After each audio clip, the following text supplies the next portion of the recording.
یہ ابتدا حیا کے خلاف سوال پوچھا ہے عمر صاحب نے انڈیا سے۔ آج کل نوجوانوں میں کچھ عادت ہے، آپ کو پتہ ہے کہ وہ اپنی خواہش کو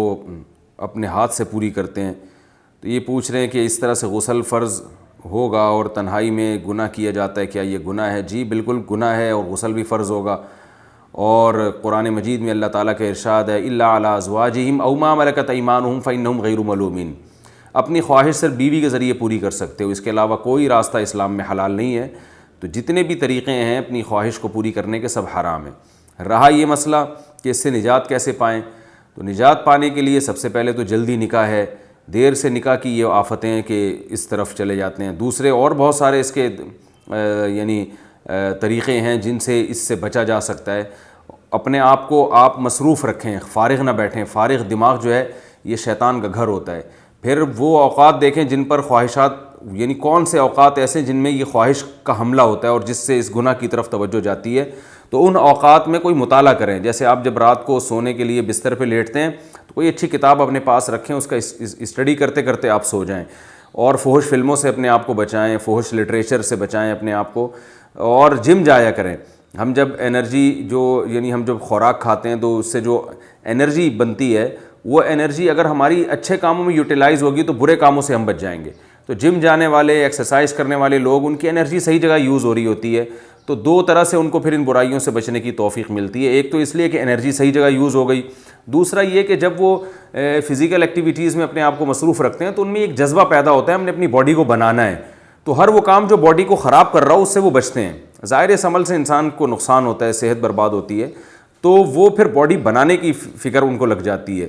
تو وہ پان گٹکا اور یہ جو اس طرح کی فحش چیزیں ہیں ان سے خود بخود ایوائڈ کرنے کی ان کو ایک رغبت ہوتی ہے۔ تو یہ سارے کام کرنے، اس طرح کسی اچھے سائیکیٹرک کو دکھائیں، وہ بھی جو ہے وہ اس سے کہیں کہ میں نے یہ برائی چھوڑنی ہے، کیونکہ بعض نفسیاتی ڈاکٹر الٹا اور اس برائی میں ڈال دیتے ہیں۔ تو ایسا ڈاکٹر جو اس کو برا سمجھتا ہو اس سے کہیں کہ بھئی میں نے یہ برائی چھوڑنی ہے، تو نفسیاتی ڈاکٹر بھی کچھ ایسی ٹرکس بتاتے ہیں جن سے یہ بیماری چھوٹ جاتی ہے۔ اور ایک کام تو لازمی کرنا ہے کہ جب بھی یہ برائی ہو فوراً کچھ سزا دیں اپنے آپ کو، ایک روزہ رکھیں یا 2 روزے رکھیں، یہ اپنے اوپر لازم کر لیں کہ جب بھی یہ مجھ سے برائی ہوگی تو میں 1 روزہ یا 2 روزے یا 3 روزے، جتنی اللہ نے استطاعت دی ہے، ایک اپنے اوپر فرض کر لیں۔ فرض کا مطلب یہ نہیں کہ قسم اٹھا لیں، کہ نیت کر لیں، عزم پختہ نیت کریں کہ جب بھی یہ برائی ہوگی میں سزا کے طور پر 1 روزہ یا 2 روزے یا 3 روزے،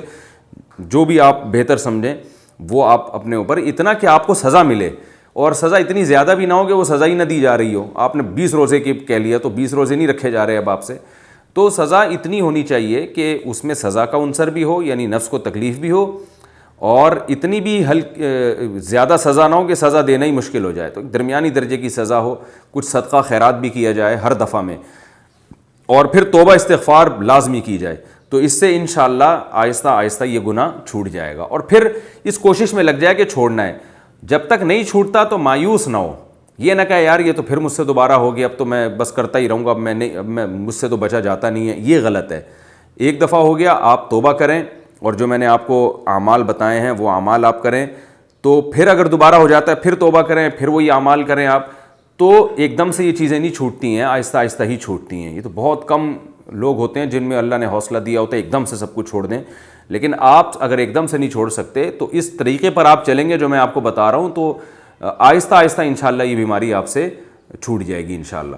اللہ تعالیٰ جتنے بھی نوجوان ان قسم کی برائیوں میں مبتلا ہیں، اللہ تعالیٰ ان سب کو بچنے کی توفیق عطا فرمائے، اور اللہ کا واسطہ ایسے لوگ نکاح میں جلدی کریں، کیونکہ اگر یہ نکاح نہیں کرتے نا تو آج یہ برائی کر رہے ہیں، کل اس سے آگے قدم جاتا ہے، پھر اس سے بڑی برائی کی طرف شیطان لے کر جاتا ہے۔